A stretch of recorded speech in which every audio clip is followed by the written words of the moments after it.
Décidément, c'est le geste du moment. Et what up les gens, c'est Pélo Gaming et aujourd'hui on débriefe le Grand Prix de Hongrie. Et il se passe toujours des trucs un peu fous. Le Hungaroring, c'est le circuit de karting des Formule 1. Très sinueux, beaucoup de virages et pas beaucoup de lignes droites. Et bordel de merde, mais qu'est-ce qui fait chaud là-bas? Ce circuit a notamment vu de très bons pilotes remporter leur première victoire. Alonso en 2003, Button en 2006 ou encore Heikki Kovalainen en 2008. Ouais, bon. Je sais, il n'est pas resté dans toutes les mémoires celui-là. L'asphalte a été refait et les F1 tournent plus vite que l'année dernière. Mais c'est vrai qu'avant, les boss à certains endroits lui donnaient son charme. En essai libre, on a eu le droit à une petite erreur de pilotage de la part de Lewis qui est parti à la faute. Il freine sur le vibreur et hop, à l'équerre. Et puis il vient se garer contre les sponsors. Oui bon, 10G quand même. Et un baquet cassé. Alors pour la qualif, bah tu te dis ça va pas être facile hein. Et puis l'orage arrive. Ouais. Pire qu'en Angleterre. La séance est reportée de 20 minutes. Et finalement, on laisse rouler les voitures malgré une piste détrempée. Et ça, c'est bon. Après, la pluie s'est encore intensifiée et Vettel a failli perdre sa voiture. À 60 km/h. Drapeau rouge, et puis on reprend. Et puis Ikea sort, drapeau rouge, et puis on reprend. Et puis Ariento sort aussi, drapeau rouge. Tu vois où je veux en venir? 4 drapeaux rouges, rien qu'en Q1. Ouais. La Q1 a duré 1 heure, rien que ça. Bon, au final, la Q2 s'est disputée sur une piste séchante, ce qui nous a donné des rebondissements. Et puis la Q3 sur une piste sèche, malgré quelques petites rigoles d'eau. Bon, du coup, dernière tentative et Alonso perd la voiture dans la partie sinueuse du circuit. Juste devant qui? Hamilton. Donc Lewis avorte son tour. Et Rosberg arrive derrière comme un diable. Sauf que Alonso repart, ce qui fait enlever le double drapeau jaune. Sauf que Rosberg a été dans la zone du double drapeau jaune genre une seconde, tu vois. Et donc, il finit son tour de qualif en améliorant, ce qui est formellement interdit par le règlement. Un double drapeau jaune signifie de ralentir et d'être en mesure d'arrêter la voiture. Bon, clairement, sur les images, le mec, il s'en balèque. Il aurait pas pu arrêter la voiture. Mais bon, en même temps, une F1, ça passe de 300 km/h à 0 en 100 mètres, quoi. Donc bon... Mais oui, il est en tort. Finalement, on blanchit le Neiko et je pense que son nouveau salaire a dû profiter à certains, si tu vois ce que je veux dire. Ah oui, oups pour Ferrari, là c'est vraiment la merde. Ah, la Gazzetta dello Sport a l'air de mieux savoir ce qui se passe à l'intérieur de la Scuderia que Maurizio. Qui manage l'équipe? La presse? Ça sent mauvais, hein, parce que Red Bull est bien présente. Ou alors la course. Bon, si la qualif était incroyable... Là, la course était plutôt chiante franchement. Un départ très calme et tout le monde s'est respecté. Ricciardo tente l'exté au virage 1 et double Nico. Lewis prend la tête et Nico fait l'exté au virage 2 à Daniel. Voilà.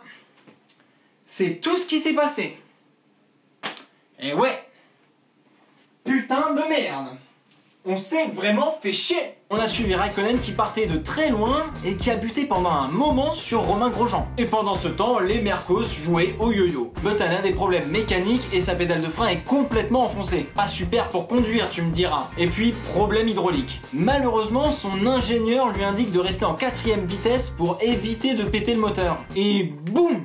Drive-through. Ah les cons putain. Non mais franchement, c'est quoi ces conneries encore là? Le mec là, il a fait un tour au ralenti. Il est dernier. Et en plus de ça, tu lui donnes un drive-through? Mais osef ma gueule. Hamilton impose son rythme et puis roule comme une grand-mère. Ce qui n'a pas échappé à l'équipe, qui lui a bien fait comprendre que s'il continuait, on ferait passer Rosberg devant. Alors du coup, bah, il a accéléré, hein. Dans le trafic, mon Checo adoré arrive au box et il y avait personne pour l'accueillir. La bande d'enfoirés, putain.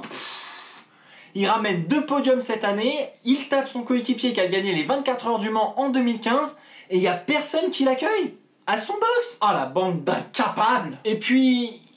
arrive cet instant gênant, auquel notre cher Esteban est fort bien habitué. Il a décidé d'ignorer les drapeaux bleus pour laisser passer Lewis Hamilton. Notre cher Lewis l'a gratifié d'un magnifique doigt, comme sur son bateau cette semaine.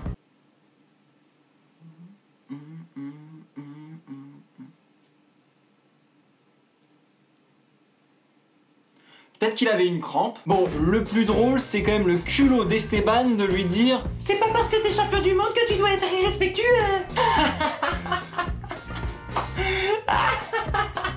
Eh mais mais il est sérieux lui? C'est un ouf! Mais va t'acheter des yeux, connard! Peut-être qu'il est daltonien, hein. Bon, magnifique lutte entre Verstappen et Raikkonen. Enfin, presque. Le Max a cette habitude de regarder dans son rétro et au moment où son attaquant choisit la ligne, il se décale en freinant. Ce qui est ultra dangereux. Quel fils de pute! Alors bon, on sait qu'il fait ça depuis la nuit des temps. Et le Kimi, il le sait. Alors il tente la manœuvre à l'ancienne. Je te prends l'aspi, je me décale à droite, l'autre con il fait quoi? Il défend à droite, et hop, Kimi plonge à gauche. Et devine quoi? Le FDP décide de défendre à gauche aussi. Mais quel connard, franchement! Du coup, boum, l'aileron de la Féfé en prend un coup. Là tu vois bien que le Max il s'est fait avoir, mais alors, mais comme un bleu. Ah oui, les commissaires s'en battent les couilles. Même pas une enquête ouverte pour cette action. Ils étaient peut-être trop occupés à écouter Jenson Button. Et quel dommage pour Jolion. Oh là là là là. L'équipe lui fait un super pit stop et malgré ça, il arrive quand même à sortir au virage 4. Il a failli se faire couper en deux en repartant, hein. Dommage, il était dans les points. Maldonado sort de ce corps. Le débrief de Despiello, c'est fini pour aujourd'hui. Vu le bordel, vous comprendrez que je déménage et que du coup, le prochain débrief se fera dans un nouveau décor. N'hésitez pas à lâcher des likes et des commentaires sur la vidéo. On se retrouve sur Twitter, sur Facebook et sur YouTube pour parler F1. Et puis en attendant, portez-vous bien. Ciao ciao.